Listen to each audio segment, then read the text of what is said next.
Hello and welcome to yet another episode of the Business Spotlight series. I'm your host Devi Malavika, and joining me today is the gorgeous Katya Torres de la Rocha, who is the CEO of Max Grocer Limited. Max Grocer sells authentic Mexican food online, offering worldwide delivery. Yeah. So I can also see that you are established in 2006, Katya. So wonderful to have you on our Business Spotlight series. Welcome. Really happy. So, why don't you begin by telling our viewers a bit more about Max Grocer and how it all began? Yes, hi, hello. I started Next Grocer in 2009. Before that, I Hmm. had Hmm. four restaurants for 7 years, two in London, two Ah. in Madrid, which was the main reason why I moved to the UK in the first place, to set up the first Uh-huh. authentic Mexican restaurants in London.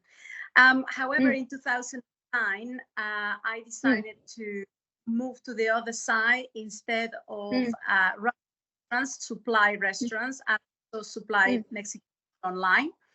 Hmm. I thought that online and e-commerce was the future. To be Hmm. honest, in 2009 was not as popular as it is now, Hmm. but it Hmm. was very successful. I think there was a Hmm. combination of e-commerce growing and also Hmm. Mexican food awareness growing very, very rapidly Hmm. in the UK and Hmm. also in Europe. As you can see Hmm. now, Hmm. many like Netflix, like programs. Many chefs talk about Mexico. Many trips to Mexico. Tourism to Mexico has increased a lot in the last 20 Hmm. years. So that Hmm. all helped my business to grow, definitely. Wow. Okay. Wonderful. And I'm really sorry. Thank you for correcting me. I thought that I got that off your website that you were established, founded in 2006. But thanks for that. Wonderful. So, what, according to you, would you attribute your growth to? Because right now, you've had years of growth if you look at it. So, Yeah. where are you currently in terms of your growth, and what would you attribute your growth to? I think one of the main reasons is we've been very active in looking Mm, for active markets.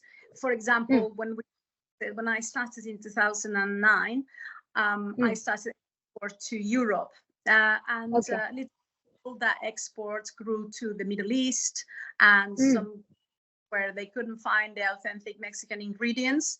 So right. at the time, we also start taking different angles for different products. Like, for example, Mm, our corn tortillas are gluten free. mm, So we mm. in Ah, companies, to stock our products.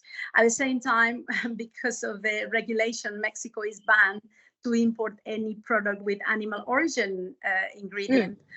At the mm, moment, is one of the biggest trends in eating habits. So mm, again, using that to enter mm, into the Indian market, and also mm, I think the important thing about my business in general is mm. diversify. We we Ah, we don't put all the eggs in the same basket, if you know what I mean. We right. supply food producers. We supply Mm, over 500 restaurants. We supply mm, on directly to the consumer. So mm, one of the biggest challenge was COVID. mm. Obviously, like in 500 restaurants, you can imagine suddenly nobody can go and eat in restaurants. For us, was Right. like the the the equivalent of Armageddon. But Mm, what that moment was to just turn the camera into mm, retail. At that mm, moment in time, it went huge because what else people gonna mm. do other than drink at home? It Right. was really crazy times. So Right. I think it's been a combination of, obviously any business is hard work, but I think Mm, our business has grown the way it has because it mm, was the opportunity at the time. The market was mm, correct time in terms of mm, growth. Obviously, mm, the fact diversified the markets and also we mm. diversified segments. So we are Right. very niche Right. company because we Mm, specialize in authentic Mexican food and drink. mm, mm, We're just trying to find our own place in the society and in mm. the market, position it Right. our. And obviously, apart from that, when I say hard work, it's the countless things, workshops, digital marketing, fair markets, name it. It's I have a philosophy that if you try something, it doesn't work, try something else, and just failing is just not an option. So if you keep trying, even if sometimes it doesn't work, eventually you find the formula where it works, and just keep doing this thing again and again, like the expos and the fairs we do this year in summer. Taste of is one of the nicest events in food-wise. It's one of the prestigious events, B2C event we're doing within Taste of London. We're going to have a space called Taste of Mexico. So I'm very excited about having people to try the food, to experience what is authentic Mexican food within the Taste of London. Got it. Nice. No, and what I hear is I have a lot of respect for the amount of resilience that you spoke about. You went through a lot of tough times and then, bouncing back. Failing is not an option. Love that attitude. Love that philosophy that you have. That being said, I'd like to focus on, what you are bouncing back from. So, what, according to you, is one of the current challenges that you're facing?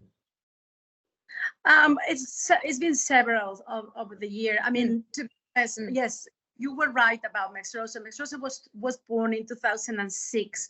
It wasn't until 2009 when I bought it. I bought it for someone else that was using the website just as a hobby and used to sell only a few online, and that was it. Intention was very different. It was to convert it into a proper business and catapult it to the wholesale. Do everything that I've done. But in 2009, it was one of the biggest challenges. Speaking, you look very young, you probably don't remember, but 2009, people were jumping over the windows because it was the biggest financial crisis that is been seen in the probably previous 20 years. People were walking out of the United States, etc. And a lot of people said to me, Katya, are you crazy? You're going to set up a new business in the middle of this crisis? And my view is, I'm Mexican. I was born in crisis. My country has always been in one crisis to another. Right. Business will happen. Business is still growing, and there is always. So my view was that if people were not eating restaurants so much, perhaps eating more at home, do something that is now called fake away, getting your ingredients more affordable, but still exciting. And my view is saying crisis generates opportunity. COVID generates many opportunities for many people, despite it's been one of the most horrific things that this world has encountered. You can see, the hybrid opportunity for people to work now was born because of it. The decrease during COVID. There's one crisis generating opportunities. And lately, one of the big one for us was Brexit, which in my opinion, and I political podcast, but in my opinion, it's one of the biggest mistakes this country has ever done. It was by bigotism and just intolerance, to be honest with you. That's my personal view. Unfortunately, was quite devastating because 35% of our was coming from European. So again, big crisis. Obviously, the red disaster that was right after the Brexit was really devastating. However, as I said, crisis generates opportunities. So I found my clients in Holland, in The Hague. I found a new partner. So I opened Europe in The Hague in 2001, and that allowed me to be closer to our European customers. So now we have two sites, one in Luton, one in The Hague. And funny enough, grow even more, because now we're closer to our clients. Obviously, Max Rosa Limited in the UK lost all the clients in Europe, but then Max Rosa Europe has been growing, and it's been growing fantastically. So I think crisis around the world and during all the times generate opportunities as long as the people involved okay, have a bit of a cry and a little bit of oh my god, but then after that it's adapt, accept the new circumstances and adapt and do it quickly and find the angles and I think where resilience come from. And when you come from a country like mine, where, as I said, it's always crisis, that to somehow grow resilience in many ways, and also a little bit more inventive, a little bit more creative, because necessity is the mother of invention. So that is my personal view. Right. Oh, that's wonderful. You just put out a lot of things out there for our viewers to take. So that is absolutely wonderful. So yes, one thing is definitely adapting to the tough times and everything that's happening around you, and it can be a challenge for a lot of businesses. Also, like you said, innovations and bringing out new things. Staying relevant. I would say, could be also one of the challenges that many people in the community and in the network are currently facing. So I'm pretty sure that there might be some viewers who will feel that this is something that they can relate to, right? So thanks so much for that share. That being said, that also brings me to one of my next questions. What, according to you, has been one of your biggest learnings since you began in the business? One of my biggest learnings since 2003, which is the year I went to the UK, it's that this country is so easy, and it's been a wonderful journey to set up to business in this country, because the law, the way everything it's organized, everything is there. If you want to set a restaurant as a foreigner, as I did, I need a license. Okay, you go online, you research, you find, you pass your exam, and that's done. You want to rent a premises. I didn't know the difference between a freehold, a long lease, a leasehold, because that doesn't exist in Mexico. But it's so simple. The law, it's very simple, and it's all about just doing your research and just being there. And again, the country is incredibly open-minded about other cultures. And I'm telling you also this because I set up 2 restaurants in Madrid, and I thought because of the language, it was going to be a lot easier. And it wasn't. It was so difficult because Spanish people don't like spicy food, and also incredibly complicated. And I find myself, after being spoiled by running business in the UK, I thought this is just so messy. So it was really, really difficult. I mean, I did it eventually. I set up a business in Holland. And again, super straightforward in many ways, but very bureaucratic, and everything takes forever. And I know people here sometimes moans about that, the fact that you can be in 2 weeks and 3 weeks. There is opening a bank account took 4 months. So I learned to appreciate all those things about the UK in terms of, the employment law is very straightforward. To understand how a business works, even the accountancy. I'm an accountant myself. It was very easy for me to learn, the British way of doing accountancy. So yes, obviously, if I knew then what I know now, probably one of the things I would have done different is I would have rented a bigger premises, because I had to move 3 times, and that's been very painful and expensive. So I'm now in what I think is the big one, 20,000 square feet, and I'm acquiring another 10,000 across the road.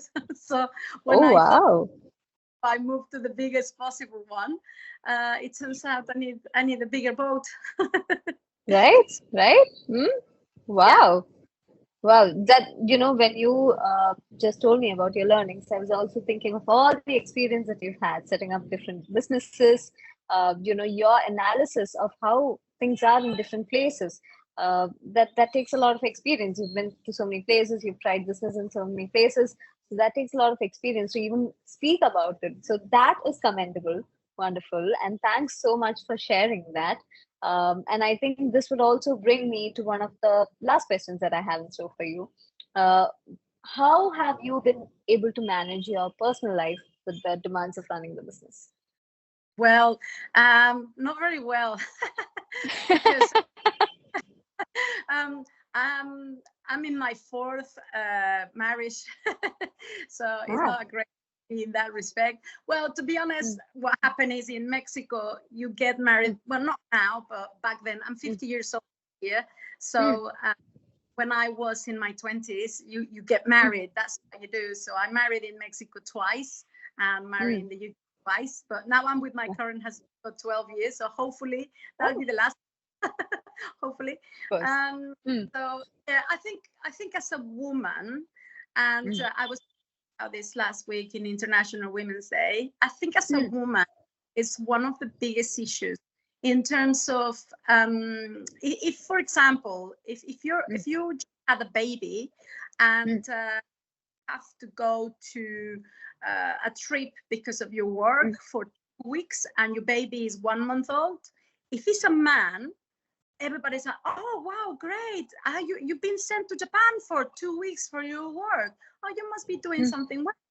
If you're a mm, woman, mm, baby, when 1 month old, people, oh, I really, oh, I couldn't yeah, do that, baby. There is a lot of that, and to be right. honest, the UK is a lot better than Mm, Mexico in that, certainly better than Spain in that respect. mm, It's still a long way, mm, it's that um, certain level of discrimination and also a lot of unconscious bias. It's mm, there, even mm, women sometimes, when mm, people say to me, and I always try to point it out. I try not to be mm, aggressive, but just to be mm, assertive and say when somebody right. says, oh God, you have 2 children and a husband and business Mm, and mm, how you do it. And I always reply saying, would you say that to a mm, man? Would you mm, say that, oh, how you do it? How you're a mm, dad? You wouldn't say that to a man, would you? And the right. problem kind of expressions is he's Mm, saying, I don't know how you do it because it's mm, impossible. You must be failing in one of the mm, two. And mm, proud mom. I adore mm, my daughters. They are 17 and 15 years old. They are good girls, right. and Mm, I raise independent, resilient. mm, They both work since they were 14. I try to right. keep them back, but I Mm, wasn't there for every meal. I wasn't there for every, and sometimes I ask them, would you mind I wasn't there? Oh God, no. When you came home, you were fun, and we had meals together, mm, and mm, so exactly like a traditional mm, dad, and that doesn't mm, make you good of a parent. And I think that's one right. of the biggest challenge that you have when you talk about personal life. Even Mm, this happened a few weeks ago. My husband and mm, I are fans of Spurs, and we have seasonal mm, tickets. And we sat uh-huh, down, lovely meal, very posh, very nice. And this couple next to us, they must be uh-huh, in their late 50s, they mm, start making conversation with us, and suddenly mm, the girl asked me, the lady asked me, what do I do for a living? So I explained, mm. I run business and etc. And she says, oh, is your husband in the business? And I just thought, Okay. why you feel the need to ask me that? And it's Right. exactly the thing. When have you hear a man saying, oh, what do you do for a living? Oh, my husband, for example, has a manufacturing business. Mm, And then, mm. oh, is your wife in the business? Life. Right. I Yeah. think that is probably one of the Mm, biggest challenges.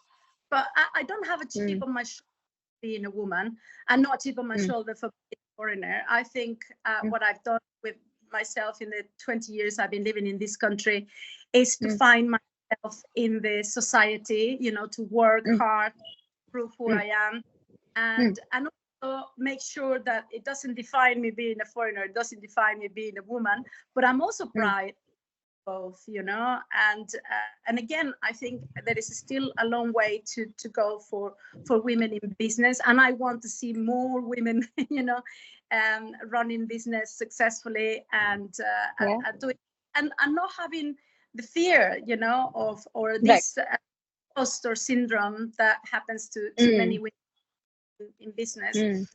It's always it's like a dormant demon that we all women that we are in business have. So that's probably the biggest challenge. But other than that, I think to be positive, we work hard, and again, to your listeners, my biggest advice business is that running a business is not for everybody. I know people say ready-made phrases like, "Oh, if you really want it, it's for you." It's not. There is many ways. I know many people that work for big corporations, for big companies that done a fabulous career. Being a owner is very hard. It's nights, is worried constantly. It doesn't work. What am I gonna do? The next day it's like payroll. What's gonna happen? You go to sleep about the business, you wake up thinking about the business, and it's really tough. It's really hard. Affects your personal life and everything else. So not for everybody. So whoever is out there, I always said, if you want to be in business seriously, do it, but because of what's coming to you. And if you hesitate about what it takes, don't do it. Right. Right. So there you go, guys. Katya has spoken. So, she has shared a lot of valuable things for our viewers. Really, what a valuable, wonderful conversation that was, in fact. So, Katya, thank you so much for taking the time out for doing this interview with us. I'm very sure that our viewers would really, really have a lot of takeaways and they would greatly value this conversation. So, thank you so much for sharing your thoughts and putting them out there. Absolute pleasure. Lovely to talk to you. Likewise. Thank you so much.